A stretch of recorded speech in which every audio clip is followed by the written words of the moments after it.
Hi everyone and welcome to another build tutorial. In this video I'll be showing you how to build an underground starter base. I've tried to keep the design simple, small and compact while still including everything that you'd need to get started in your Minecraft world. I've also included a mine entrance and a small farming area around the outside so you'll have somewhere to get resources and a food source.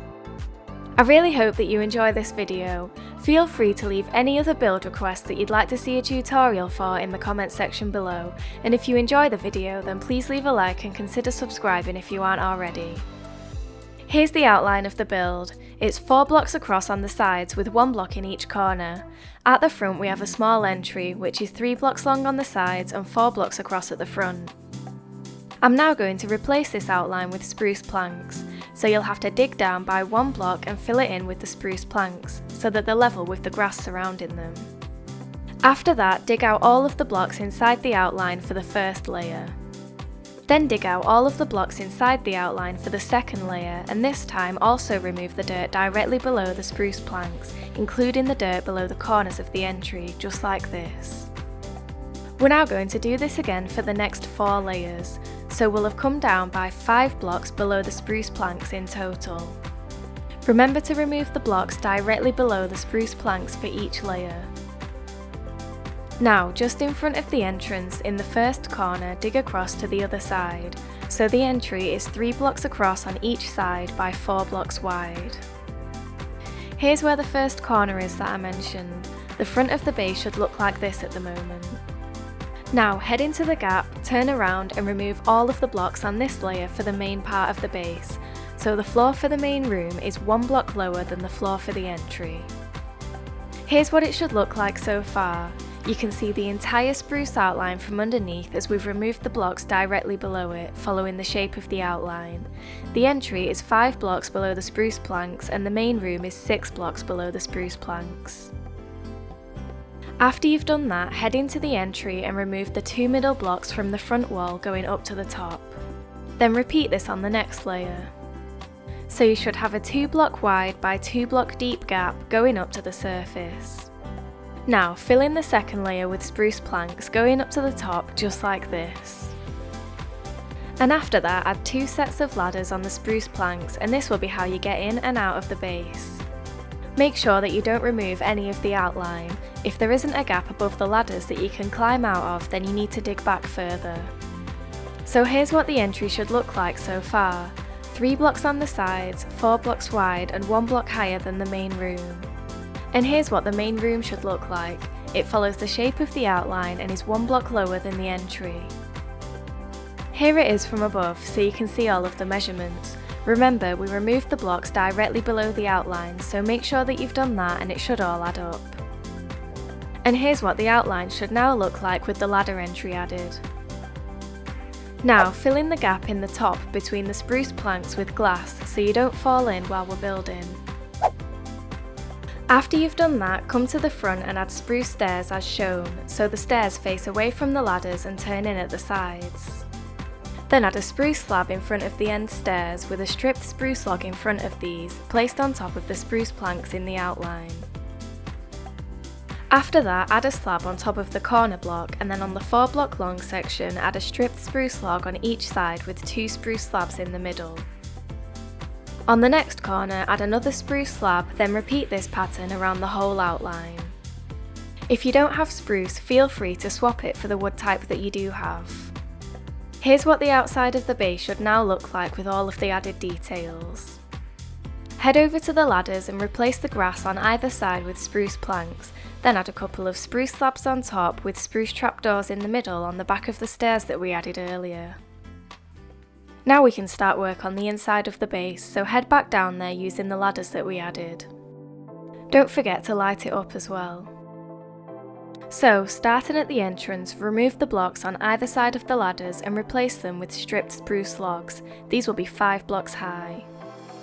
These logs should be placed out 1 block from the ladders, so there's a 2 block gap in between them. After that, come to the end of the entrance outline and add another stripped spruce column. This time it will be 6 blocks tall as we'll be replacing the stone in the floor here too. Do this on both sides and it should look like this. So 2 6 block high columns with a 2 block gap in between. Now head into the entrance and look to the side wall. There should be a 2-block gap here as well. Remove the first 2 layers from inside this gap all the way up to the top like I'm doing, so you're left with a 3x2 block space. Then add dark oak planks across the top and bottom on the last layer of this gap and fill in the space between them with spruce planks. After that, remove the blocks behind the log column and add a dark oak plank at the top and spruce all the way down. For the dark oak plank at the bottom, go round to the main room and add it there, just like this. The bottom of the walls in the gap will later be covered by a shelf, which is why we've done this. Now do the same on the other side. We're only going to add the dark oak plank at the top here too. Add a couple of spruce slabs at the top to finish this off. Now turn around and repeat all of this on the other side. So remove the first 2 layers of ground between the spruce columns. Then add dark oak planks across the top and bottom of the last layer with spruce planks in between. After that, remove the ground behind the logs and replace with a dark oak plank at the top and spruce all the way down. Do this on both sides. Once you've done that, add the spruce slabs across the top to finish it off. When that's done, come to the front and add the dark oak plank next to the log on the side that we've just finished off. Now go back to the entrance and remove the raised ground that we have here. After that, add dark oak planks to the gaps between the logs and to the gaps at the sides, just like this. Then fill in the middle with spruce planks. The floor in the entry should now look like this. After that, come to the main room and add dark oak stairs in front of the logs and planks with the outer ones facing outwards as shown to create this step. Once you've done that, go into the entry and add lanterns in front of the logs on either side of the ladders. Then add spruce slabs below the planks from the outline for the remaining blocks. Feel free to replace the lanterns with torches if you'd prefer. Now we're going to work on the main part of the base.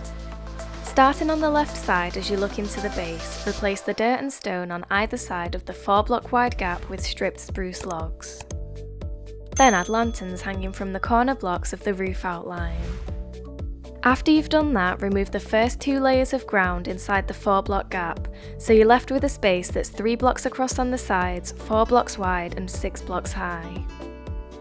On the back layer, add dark oak planks across the top and bottom like we did earlier and fill in the middle with spruce planks. On the sides, behind the spruce log columns, replace the ground with dark oak planks at the top and bottom and spruce planks in the middle. Do this on both sides. Finally, add spruce slabs at the top below the dirt that's showing and add upside down spruce stairs below the planks from the roof outline. The finished wall should look like this. We're now going to move on to the back wall. So, for the back wall, replace the ground on either side of the 4-block wide gap with stripped spruce logs, including the ground that's in the next corner too so that it matches the other side. Add a lantern to the corner at the top and do the same on the other side that's off screen. After that, remove 1 layer of the ground that's inside the gap. Then remove the middle 2 blocks, leaving the bottom row and 2 rows at the top as shown. Now add dark oak planks across the bottom and the top. Then add spruce planks around the 2-block wide gap that we made and add more spruce planks inside the gap. After that, add upside down spruce stairs to the top of the gap, then add an upside down spruce stair to the very top on either side with spruce slabs in between. And that's the back wall finished. Now we just have the final side wall left to do.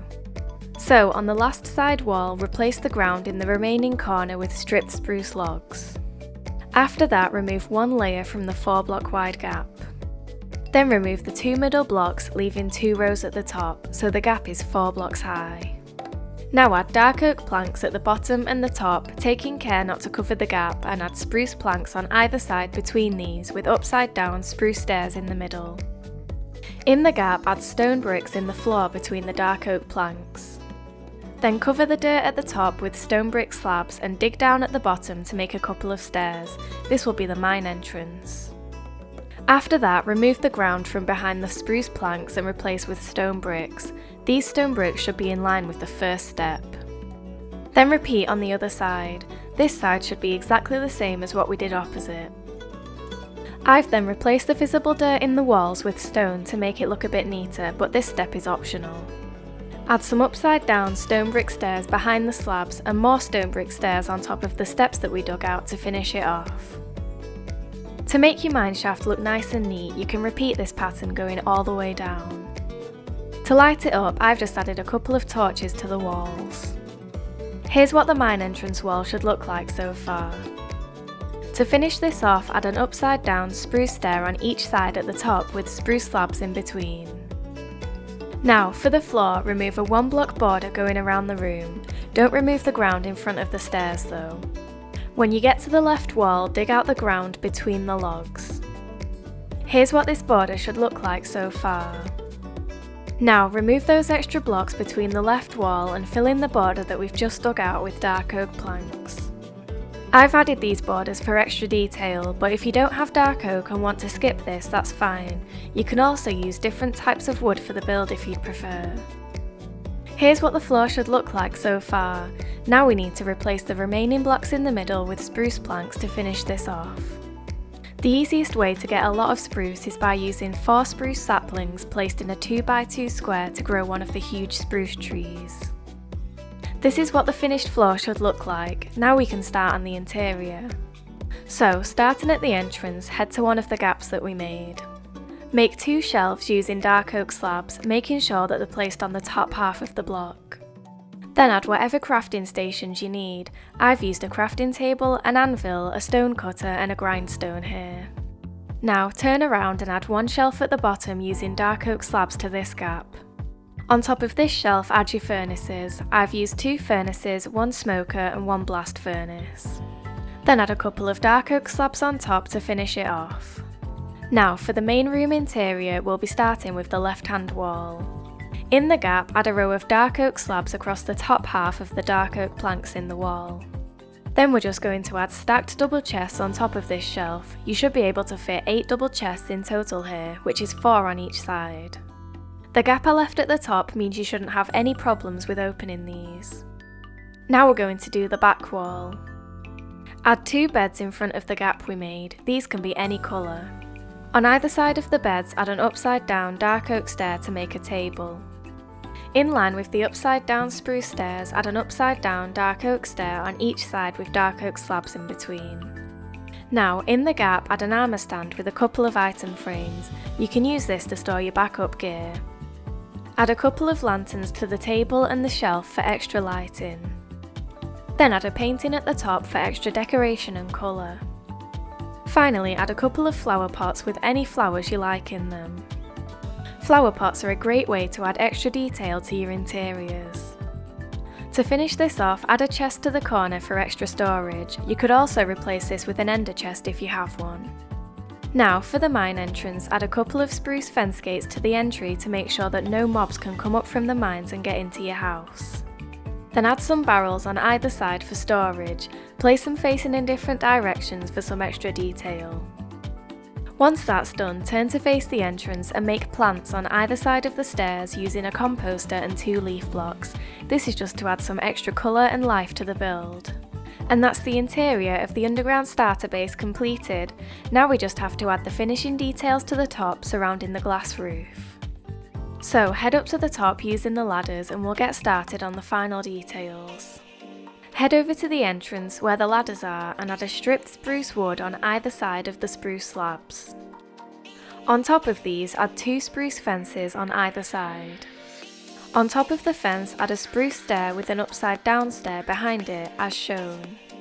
Do this again on the other side too, so a spruce stair with an upside down stair behind it. You should have this so far. After that, add a spruce slab on top of the upside down stair with 2 blocks in the middle to complete the archway. It should look like this once you're done. In front of this archway, replace the grass with spruce planks in line with the 2 that we placed at the start. Then you can add some spruce fences on top of these planks with a couple of spruce fence gates in between to add some extra protection to the entrance. Now, once you've done that, we're going to add a border of leaf blocks around the outline of the base that's 1 block away from it. So, I'm following the shape of the outline here but leaving a block between the wood and the leaves. We'll be using this space to add a small farm surrounding the base. If you've enjoyed this video and are building this in your own world, then please leave a like and let me know down in the comments. It's great to see that people follow my tutorials. Once all of the leaves have been added, it should look like this. You can clearly see the 1 block gap that I was talking about here. Now head inside the gap and to one of the corners. We're going to remove this leaf block and place water underneath it with a slab placed on the top half of the block to cover it up. Replace the leaf block, and as you can see, the water works to water the farmland. Do this in every corner. Where there's 2 corner blocks, add water underneath both of them so that it's equal. I added the waterlogged slabs to the water as it looked nicer than having blue water underneath the green leaf blocks, but if you don't want to add this, you can just leave the water as it is. As you can see here, you can hardly see the slabs below the leaf blocks compared to if it was water. Now turn all of the grass inside the gap into farmland by using a hoe on it and plant whatever crops you like. I've planted wheat, but feel free to plant carrots or potatoes instead, whatever you prefer to be your food source. Finally, use some bone meal on the grass to grow some flowers and long grass around the base. You can also add a path leading up to the entrance if you'd like. And that's the entire underground starter base completed. Thank you so much for watching. I really hope that you've enjoyed this tutorial. If you did, then please leave a like and consider subscribing if you haven't already to see more content like this.